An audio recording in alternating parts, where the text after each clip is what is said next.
यही आपका ध्यान, यही आपकी पूजा और यही आपकी प्रार्थना बने। अधूरी इच्छाएं आपको बहुत भटकाती है, इतना कि आपका जीवन कम पड़ सकता है। और इसके सभी कारणों को ध्यानपूर्वक सुनिएगा। हो सकता है बहुत सारा भार आपसे विदा ले, इस कारण से आप प्रसन्न हो पाएं, और वो भी आज ही। अगर आप कभी अपने आसपास किसी चीज़ की कमी या अपूर्णता जैसी पाते हैं, या अतीत में कोई सुख आपको चीज़ों से मिला हो, तो उसी तरह की चीज़ फिर हो, अक्सर ऐसी ही इच्छाएं होती हैं। या कि फिर किसी भी प्रकार की इच्छा हो, तब आपका मन अपूर्णता या इच्छा होने के कारण उसे पूर्ण करने के लिए भटकता ज़रूर है। और एक विशेष बात, अगर आप शारीरिक रूप से कम सक्रिय होंगे तो भी संतुलन बनाने के लिए आपका मन भटकने लगेगा। और संतुलन की ही दृष्टि से अगर देखें, आपका मन भी संतुलन बनाने के लिए, इच्छा को या अपूर्णता को पूर्ण करने के लिए, एक संतुलन में लाने के लिए ही भटक रहा है। अतः आपको भोजन की आवश्यकता हो, चाहे आपको चोट लगे या आपको किसी भी प्रकार की इच्छा हो, कुछ खाने की या चाहे कुछ भी पाने की, आपका मन उसके लिए भटकता है। लेकिन आप में ये इच्छाएं कहाँ से आती हैं? अधिकांशतः आपके पूर्वजों से। उनकी इच्छाएं जीवन में चलते चलते कब आपकी इच्छाएं बन जाती हैं। और अगर कुछ इच्छाएं वो आपसे पूर्ण करना चाहते हैं, तो वो उनकी अपेक्षाएं कहलाएंगी। और कई बार इन इच्छाओं को पूरा करते करते व्यक्ति की मृत्यु हो जाती है, और फिर मरने वाले की आत्मा की शांति के लिए कई प्रयास किए जाते हैं। मरने वाला अशांत हो या ना हो, भटके या ना भटके, पर जो जीवित हैं वो जरूर भटकने लगते हैं उनकी इच्छाओं के चलते। और अगर संक्षिप्त में देखें तो आत्मा की शांति के लिए जो कुछ भी किया जाता है वो एक प्रकार का दान होता है, विशेषकर कि जल और अन्न का।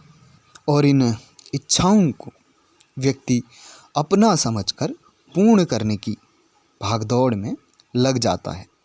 और जब ये इच्छाएं पूर्ण हो भी जाती हैं तो नई इच्छाएं जन्म लेती हैं, और व्यक्ति फिर वही कर्म दोहरा ही जाता है, और फिर भी वो असंतुष्ट रहता है।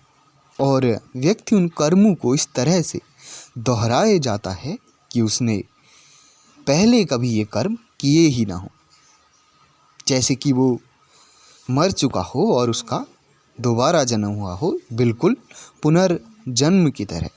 और फिर ये भागदौड़ चलती रहती है। लोगों की अपेक्षाएं आपसे जुड़ी रहती हैं, और ये अपेक्षाएं आपके लिए तनाव और भार उत्पन्न करती हैं। और ये भार इच्छाओं के कारण आप में बढ़ता जाता है। जैसे आप पहाड़ी पे चढ़ रहे हो और अपेक्षाओं के पत्थर आप व्यर्थ में ही ढो रहे हैं। इन अपेक्षाओं की वजह से आपको चोटों के सिवा और क्या मिलता है? इससे पहले कि आप इन अपेक्षाओं के बोझ तले दबकर पहाड़ी से गिर जाएं, इन अपेक्षाओं को त्याग दीजिए, भारी पत्थरों की तरह। और ये अपेक्षाएं चाहे दूसरों से रखी हों या आपके स्वयं की हों, अगर ये आप में कष्ट, तनाव और दबाव बढ़ाती हैं, तो इसमें कोई भी आश्चर्य नहीं होगा। तो आप इन्हें त्याग कर हल्के होकर अपनी आगे की यात्रा कीजिए।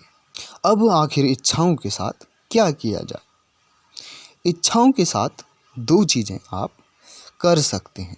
या तो आप इच्छाओं को पूर्ण कर सकते हैं या फिर उन्हें त्याग दीजिए। देख लीजिए, जैसे वो आई हैं वैसे ही वो चली जाएंगी। सिर्फ आंखें बंद कर अपनी आवश्यकताओं को पहचानिए, जिनके लिए आप वास्तव में जी रहे हैं, और उन्हें पूर्ण कीजिए बस। लेकिन मन इन सब के चक्कर में, इच्छाओं को पूर्ण करने की इस प्रक्रिया में बहुत भटकता है। मन अस्थिर हो जाता है और आपको बेचैन करता है। इसको एक सरल उदाहरण से समझने का प्रयास करते हैं। एक व्यक्ति अपने कुत्ते को जंजीर से बांधकर अगर घुमाने ले जाता है, तो कई बार कुत्ता अपने स्वामी को घुमाने लगता है, इधर उधर खींचने लगता है, लेकिन मालिक व्यक्ति है। उसी प्रकार से मन के मालिक आप हैं। मन आपका है और जो चीज़ आपकी है आप उसके मालिक हैं। आपको मन के स्वभाव और आवश्यकताओं को समझना होगा। जैसे कुत्ते की आवश्यकताओं को और व्यवहार को जब मालिक धीरे धीरे समझने लगता है, शांति से पहचानने का प्रयास करता है, उसे देखता है, जानता है और उसकी आवश्यकताएं पूर्ण करता है, तो फिर कुत्ता इधर उधर नहीं भागेगा। फिर मालिक को हो सकता है जंजीर की भी आवश्यकता ना पड़े, जो अपेक्षा की तरह, और कुत्ता आपके अनुसार चलने लगता है। और ये भी हो सकता है कि अगर वो इधर उधर चला जाता है तो भी आपको कोई चिंता नहीं, वो स्वयं अब आपको ढूंढता हुआ आ जाएगा। ये भी हो सकता है कि वो आपके साथ ही रहना पसंद करे और सप्रेम आपके बिना भोजन भी ना करे। अब कुत्ता भागता भी है तो कोई समस्या नहीं। अब वो भटकना नहीं, अब वो भ्रमण करना सीख चुका है।